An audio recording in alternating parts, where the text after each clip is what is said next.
Hello बच्चों, कैसे हैं आप? I hope you all are doing well and this is our fifth class of business studies class 12। ये last class में हमने कवर किए थे दो कॉन्सेप्ट्स जो थे objective of management. Objective of management में हमने पढ़े थे कि हमारे तीन तरीके के ऑब्जेक्टिव्स होते हैं। पहला था हमारा ऑर्गेनाइजेशनल, दूसरा था social and the third one is personal objective. उसके बाद हमने पढ़ा था इंपॉर्टेंस ऑफ मैनेजमेंट। इंपॉर्टेंस को मैंने आपको बताया था, importance is also called as role of management. तो उसमें हमने 5 पॉइंट पढ़े थे, वो 5 पॉइंट आपको याद होने चाहिए एंड आई होप कि आपको याद होंगे। अब हम नेक्स्ट कॉन्सेप्ट पर आ जाते हैं जिसका नाम है aspects of management. Aspects of management का मतलब क्या होता है? सबसे पहले एस्पेक्ट समझते हैं। जैसे आपने ये वर्ड सुना होगा कि आप नजरिया, है ना, सुना है ना नजरिया। तो एस्पेक्ट का मतलब वही होता है कि हर किसी चीज को अलग अलग तरीके से देखता है। हर किसी के हर चीज को लेकर हर किसी के अलग अलग एस्पेक्ट्स होते हैं, यानी कि अलग अलग सोच होती है, अलग अलग विचारधारा होती है। तो ऐसे ही यहाँ पर मैनेजमेंट को 3 एस्पेक्ट की नजर से देखा गया है। हम 3 एस्पेक्ट में इसको डिवाइड कर देते हैं मैनेजमेंट को। किसी को लगता है कि मैनेजमेंट इज अ आर्ट, किसी को लगता है कि मैनेजमेंट इज अ साइंस, और किसी को लगता है कि मैनेजमेंट इज अ प्रोफेशन, यानी कि मैनेजमेंट को हम प्रोफेशन भी कह सकते हैं। तो हम यहाँ पर 3 कॉन्सेप्ट्स कवर करने वाले हैं, 3 एस्पेक्ट कवर करने वाले हैं, और आज की क्लास आपकी वेरी वेरी इंपॉर्टेंट रहने वाली है और पेपर में डेफिनेटली इसमें से एक क्वेश्चन तो बनता ही है। तो सबसे पहले देखते हैं मैनेजमेंट एज अ आर्ट, उसके बाद देखिए मैनेजमेंट एज अ साइंस, और last one is management as a profession. सबसे पहले हम उठाते हैं management as a art.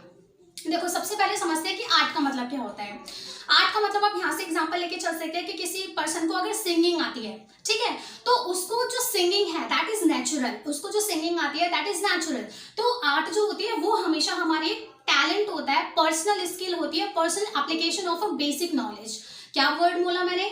Personal application या फिर personal application of a skill और a basic knowledge, that is called as art. ठीक है, आर्ट का सिंपल सा मतलब क्या होता है? टैलेंट और a personal skill, that is called as art. Next आ जाते हैं मैनेजमेंट एज अ साइंस। अब साइंस का मतलब क्या होता है? साइंस का सिंपल सा मतलब होता है जनरल ट्रूथ। क्या होता है? जनरल ट्रूथ, यानी कि वो बात जो हर जगह पर एप्लीकेबल हो, जो हर जगह पर जिस बात को लगाया जा सके, जो बात हर जगह फिट हो, उसको बोलते हैं हम साइंस। जैसे आपने फॉर्मूले देखे हैं ना मैथ्स के, वो हमेशा क्या होते हैं? वो हमेशा फिक्स रहते हैं, वो कभी चेंज नहीं होते, तो उनको हम क्या बोलते हैं? Management as a science. Next आ जाते हैं यहाँ पर मैनेजमेंट एज अ प्रोफेशन। अब प्रोफेशन का मतलब क्या होता है? प्रोफेशन में आपने बहुत सारी चीजें सुनी है, जैसे teacher is a profession, lawyer is a profession, chartered accountant is a profession, CS is a profession.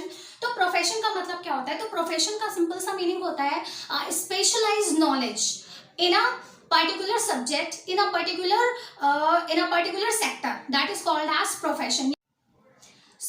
अभी तक हमने ओवरव्यू ले लिया है कि मैनेजमेंट आर्ट कैसे बोला जाता है, क्यों बोला जाता है, मैनेजमेंट एज अ साइंस क्यों बोला जाता है, और मैनेजमेंट एज अ प्रोफेशन, यानी कि अभी तक हमने सिर्फ आर्ट, साइंस और प्रोफेशन की डेफिनेशन समझी है।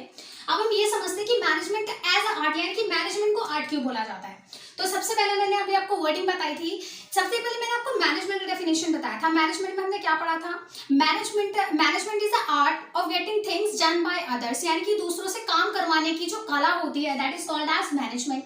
और आर्ट का मतलब भी थोड़ा थोड़ा सा अगर आपको लगेगा तो सेम होता है, अ personal application of a existing knowledge. आपको किसी चीज की नॉलेज है, बेसिक नॉलेज है, और आप उसका कैसे एप्लीकेशन करते हो, आपके पास जो नॉलेज है आप उसको कैसे अप्लाई करते हो, तो that is called as art. तो यहाँ पर हम देखते हैं मैनेजमेंट को आर्ट क्यों बोला जाता है। तो सबसे पहला होता है मैनेजमेंट के अंदर skill and personal application of knowledge to achieve a particular task, particular goal. जब आप किसी पर्टिकुलर गोल को अचीव करने के लिए अपनी पर्सनल एप्लीकेशन, अपनी पर्सनल नॉलेज को अप्लाई करते हो, तो वहां पर हमारी क्या यूज हो रही होती है? आर्ट।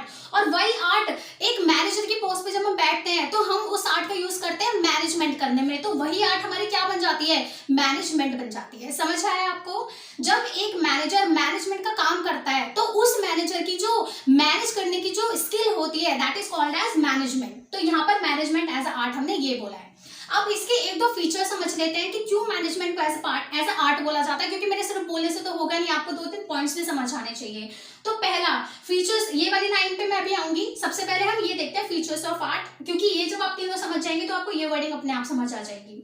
फीचर ऑफ आर्ट, सबसे पहला होता है basic knowledge is differ from person to person. अब देखो, जैसे एक मैनेजर होता है, 2 मैनेजर है, manager A and manager B, यानी कि मैनेजर 1 एंड मैनेजर 2, इस मैनेजर को लगता है कि जो एम्प्लॉयज है ना वो हमेशा डर से काम करते हैं, स्ट्रिक्टनेस से काम करते हैं, अगर वो काम नहीं करे तो उनकी सैलरीज कट कर लो। ये मैनेजर जो है ये स्ट्रिक्ट है, ये क्या है, ये स्ट्रिक्ट है। लेकिन ये मैनेजर जो है मैनेजर 2, इसको लगता है कि नहीं भाई, हमें हमारे जो एम्प्लॉयज हैं उनसे हमें हार्मनी से काम लेना चाहिए, उनसे हमें प्यार से काम लेना चाहिए, अगर वो काम नहीं करे तो हम उनको मोटिवेट करना चाहिए। तो मैनेजर 1 एंड मैनेजर 2 दोनों ही अपने पॉइंट ऑफ व्यू से सही है। उसको लगता है कि स्ट्रिक्ट होने से काम बनेगा और इसको लगता है कि हमें लीनिएंट होने से काम बनेगा। तो हर मैनेजर के अपने अलग अलग क्या होते हैं, पॉइंट ऑफ व्यूज होते हैं, और ये किस पे डिपेंड करता है कि आपकी स्किल क्या है, आपकी पर्सनल थिंकिंग क्या है। तो इस वजह से क्या हो जाता है, basic knowledge is differ from person to person. तो मैनेजमेंट में क्या अप्लाई होती है, बेसिक नॉलेज, जो हर पर्सन की अलग अलग होती है। तो इसलिए मैनेजमेंट एज आर्ट हम यहाँ पर इसको बोल सकते हैं। दूसरा पॉइंट आता है consistent practice and creativity of the knowledge. अब आप मेरी बात ध्यान से सुनना।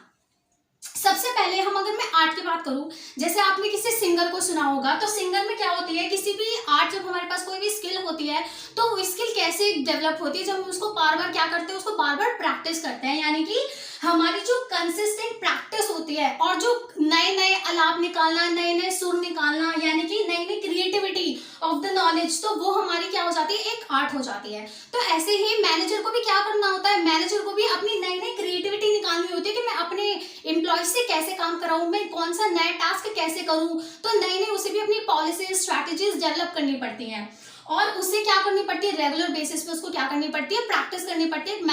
एक मैनेजर को भी प्रैक्टिस की सख्त जरूरत होती है। तो दूसरे पॉइंट पे भी हम मैनेजमेंट को क्या बोल सकते हैं, management is a art. And the third point is availability of the study material to gain theoretical knowledge. अब क्या होता है कि जो मैनेजर है, आपने देखा होगा कि मैनेजमेंट के ऊपर भी कितने सारे लिटरेचर और कितनी सारी बुक्स होती हैं।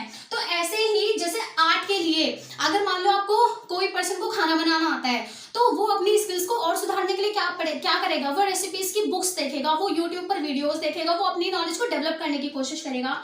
ऐसे ही जो मैनेजर होता है उसको भी काफी सारे लिटरेचर, काफी सारे बुक्स की अवेलेबिलिटी होनी चाहिए, ताकि वो अपने मैनेजमेंट से रिलेटेड थ्योरेटिकल नॉलेज को गेन कर सके। तो यहाँ पर हमारा थर्ड पॉइंट पे क्या हो रहा है, मैनेजमेंट एज अ आर्ट पर अप्लाई हो रहा है। अब देखो जरा, अब ये तीनों पॉइंट पढ़ लिया ना हमने। अब देखो क्या है, सबसे पहले मैनेजमेंट क्या था, management is the art of getting things done by others. और आर्ट क्या है, art is a personal application of basic knowledge. तो यहाँ पर देखो जरा ये वाला point, every manager has its own style to managing things. उसको थिंग्स को और पर्सन को मैनेज करने का जो स्टाइल होता है वो सबका क्या होता है, अलग अलग होता है। अलग अलग क्यों होता है, क्योंकि इनकी लीडरशिप क्वालिटी अलग होती है। लीडरशिप क्वालिटी का मतलब क्या है, सबको हैंडल करने की पर्सनल स्किल का मतलब क्या होता है, आर्ट। आई होप आपको लिंक समझ आया होगा।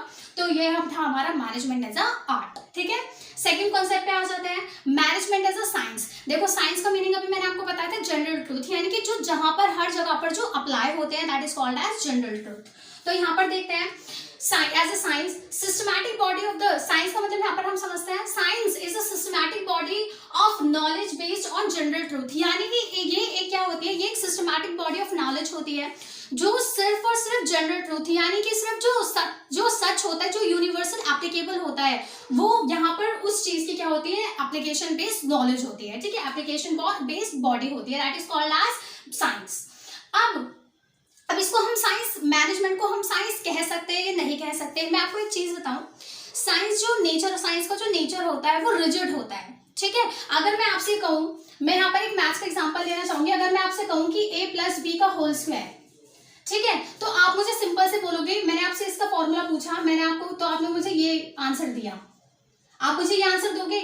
अगर मैं आपसे कहूं कि नहीं, इसके अलावा इसका और कोई आंसर भी हो सकता है, इसके अलावा इसका और कोई आंसर भी है, मुझे तो इसको कोई और आंसर चाहिए, तो क्या इसको कोई और आंसर निकल सकता है, नहीं निकल सकता ना। यानी कि इसका सिर्फ एक ही आंसर है जो कि यूनिवर्सल एप्लीकेबल है, इस फॉर्मूले को कोई भी चेंज नहीं कर सकता। यानी कि साइंस जो होती है, science is rigid in nature, यानी कि साइंस को हम चेंज नहीं कर सकते। लेकिन जो मैनेजमेंट है, मैनेजमेंट अभी हमने पढ़ा था कि मैनेजमेंट मैनेजमेंट जो होता है differ from one person to another, लेकिन जो मैनेजमेंट होता है वो तो पर्सन टू पर्सन डिफर करता है, यानी कि जो साइंस है वो मैनेजमेंट के कॉन्सेप्ट से मैच नहीं होती। ठीक है, साइंस जो होती है वो रिजिड होती है, और जो मैनेजमेंट होता है, management is a flexible in nature, dynamic in nature. इस वजह से इन दोनों के यहाँ पर क्या हो जाता है, कॉन्ट्रडिक्शन हो जाता है। इसलिए हम नॉलेज साइंस को अभी प्योर मैनेजमेंट को एज अ प्योर साइंस नहीं कह सकते। दूसरा पॉइंट देखते हैं, principle are based on experiment. हाँ, ये चीज अप्लाई होती है क्योंकि जो साइंस होती है वो भी बेस्ड ऑन प्रिंसिपल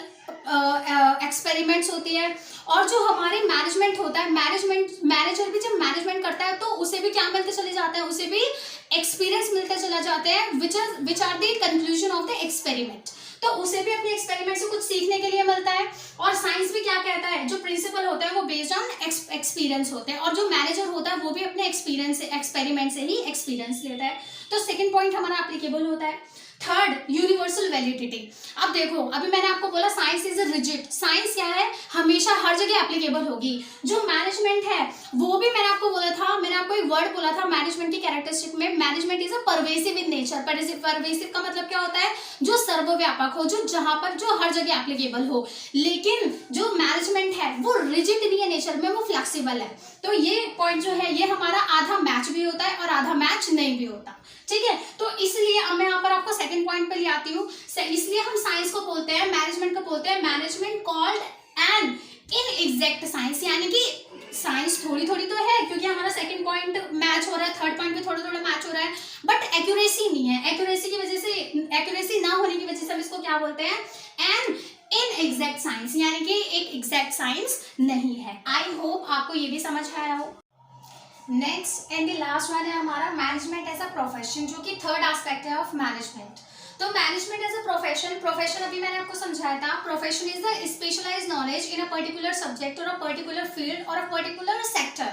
तो वो हमारा होता है that is called as profession. जैसे सीए, सीएस, टीचर और इंजीनियर, ये सारे क्या होते हैं, ये प्रोफेशन के अंडर कवर होते हैं। तो इसका डेफिनेशन क्या होता है, अब मैनेजमेंट को एज अ प्रोफेशन क्यों बोलते हैं, तो सबसे पहले प्रोफेशन देखते हैं। Profession is the occupation having the specialized knowledge and a skill required in a particular sector, that is called as profession. अब मैनेजमेंट को प्रोफेशन क्यों बोलते हैं, क्योंकि मैनेजमेंट जो करता है वो कौन करता है, मैनेजर। और मैनेजर को आज की जिंदगी में, आज के दौर में हम जो मैनेजर है, मैनेजर को भी एक प्रोफेशन हमने बोलना शुरू कर दिया। जैसे बोर्ड ऑफ डायरेक्टर्स होता है ना, उसके अंदर आपने सुना होगा एक एमडी होता है, मैनेजिंग डायरेक्टर। तो ये जो मैनेजर होता है इसको भी हमने क्या बोलना शुरू कर दिया, प्रोफेशन। क्यों बोलना शुरू कर दिया है, या फिर हमने इसको पूरी तरह अभी तक प्रोफेशन माना है या नहीं माना, इसको आगे देखते हैं। तो ये वाला पॉइंट हम अभी थोड़ा सा बाद में समझेंगे। सबसे पहले हम इसके फीचर्स समझते हैं कि प्रोफेशन के ऐसे क्या फीचर है जो उसको मैनेजमेंट बनाते हैं। प्रोफेशन जो है, profession is management as a profession हम क्यों बोलते हैं। पहला पॉइंट है रेस्ट्रिक्टेड एंट्री। रेस्ट्रिक्टेड एंट्री का मतलब है कि आप किसी भी प्रोफेशन के अंदर आप ऐसे एंट्री नहीं ले सकते। इसमें बहुत सारी रेस्ट्रिक्शंस होती है, जैसे आपको काफी सारे एग्जामिनेशंस क्लियर करने होंगे, तो ये सारी हमारी रेस्ट्रिक्टेड एंट्री में आ जाते हैं। जैसे मैनेजर है, मैनेजर आप ऐसे नहीं बन जाते। सबसे पहले आप किसी भी कंपनी के अंदर एक सिंपल नॉर्मल से एम्प्लॉय बनते हैं, उसके बाद आपका प्रमोशन होता है, फिर आप एक असिस्टेंट मैनेजर बनते हैं, फिर उसके बाद आप मैनेजर बनते हैं। तो मैनेजर बनने के भी क्या होता है, आप एकदम से मैनेजर नहीं बन सकते। It's a tough process, restricted होता है, अचानक से ये चीजें होने वाली नहीं है। नेक्स्ट है well defined body of knowledge. तो ऑफ कोर्स प्रोफेशन है, जैसे लॉ है, अगर आप एक लॉयर की बात करते हैं तो उस लॉयर को क्या पढ़ना पड़ता है, उसे एक well defined body of language knowledge होती है, उसे गेन करनी पड़ती है, यानी कि उसे लॉ पढ़ना पड़ता है। तो ये हमारे क्या होती है, वेल डिफाइंड। ऐसे ही जो मैनेजर होता है उसको मैनेजमेंट रिलेटेड चीजें, उसे मैनेजमेंट से रिलेटेड सारी कॉन्सेप्ट्स और सारी चीजें उसको आनी चाहिए। तो ये हमारा हो जाता है management as a profession. Last हो जाता है ethical code of conduct. Ethical code of conduct का मतलब होता है कि वो जो उसका जो कोड ऑफ कंडक्ट है, यानी कि उसके जो रूल्स एंड रेगुलेशंस है, प्रिंसिपल्स जो है वो क्या होने चाहिए, एज पर प्रोफेशन होनी चाहिए। And the last one is service motive. Service motive क्या है, जो भी प्रोफेशन है वो अपने, जैसे डॉक्टर है, डॉक्टर सर्व करता है टू हिज पेशेंट, जो लॉयर होता है टू हिज क्लाइंट, जो सीए होता है टू हिज क्लाइंट। ऐसे ही जो मैनेजर होता है वो अपने जो जिन पर्सन को वो मैनेज कर रहा होता है, उसके जो सबॉर्डिनेट होते हैं वो उनको सर्व कर रहा होता है। तो कुछ मायनों में जो हमारा मैनेजमेंट है वो प्रोफेशन से क्या हो जाता है, मैच हो जाता है। प्रोफेशन के कुछ कॉन्सेप्ट्स जो हैं वो हमारे मैनेजमेंट के ऊपर अप्लाई हो जाते हैं, लेकिन कुछ कॉन्सेप्ट जो है वो अभी भी अप्लाई नहीं होते। इसलिए हम क्या बोलते हैं, last point, entry is restricted and it is not full fledge, क्या बोलते हैं, नॉट फुल फ्लेज प्रोफेशन, यानी कि हम इसको फुल फ्लेज प्रोफेशन नहीं कह सकते। तो ये हमारे एस्पेक्ट्स ऑफ मैनेजमेंट है, 3 kind of aspects of management. तो ये सारे आपको अगली क्लास में याद होने चाहिए, management as a art, management as a science and management as a profession. अब लास्ट में मैं आपको एक एग्जांपल देती हूँ जिससे आपको management as a art, as a science और एज अ प्रोफेशन समझने में आसानी होगी। एक काम करते हैं, एक एग्जांपल लेके चलते हैं। सबसे पहले हम एक बात करते हैं क्लास के मॉनिटर की। जो क्लास में आपने देखा होगी ना, आपके क्लास में भी एक मॉनिटर होगा या फिर होगी। तो जो मॉनिटर होते हैं उसको कौन चूज करता है, क्लास टीचर चूज करती है। वो क्यों चूज करती है, क्योंकि उस एक पर्टिकुलर बच्चे के अंदर एक ऐसी स्किल होती है, एक ऐसी लीडरशिप क्वालिटी होती है, एक पर्सनल स्किल होती है जिससे वो सारे क्लास को हैंडल कर सकता है। तो यहाँ पर उस बच्चे की जो पर्सनल स्किल है उसको हम यहाँ पर क्या बोल सकते हैं, मैनेजमेंट एज अ आर्ट। उसकी पर्सनल क्वालिटीज की वजह से उसको क्या दिया गया, उसको मैनेजमेंट का काम किया, उसको बच्चों को, उसको बाकी के स्टूडेंट्स को मैनेज करने का काम दिया गया, that is called as management as a art. दूसरा एग्जांपल लेके चलते हैं management as a profession. Management as a profession में हम एग्जांपल लेके चलते हैं टीचर का। अब जो आपके टीचर हैं, जो आपको पढ़ाती है स्कूल के अंदर, वो क्या है, teacher is a profession.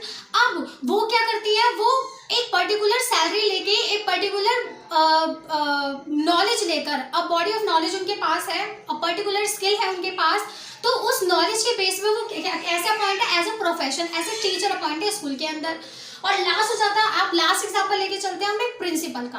Principal क्या करती है, उनका मतलब एक वाक्य जो होता है वो सटीक होता है, यानी कि उन्होंने जो बोल दिया वो स्कूल में होगा ही होगा। जैसे उन्होंने बोल दिया कि भाई इस बार तुम्हारा फेयरवेल नहीं होगा, तो तुम्हारा वो फेयरवेल होने वाला नहीं है। भगवान ना करे ऐसा हो, बट स्टिल अगर बाय चांस प्रिंसिपल ऐसा बोल दे तो वो फेयरवेल आपका होने वाला नहीं है।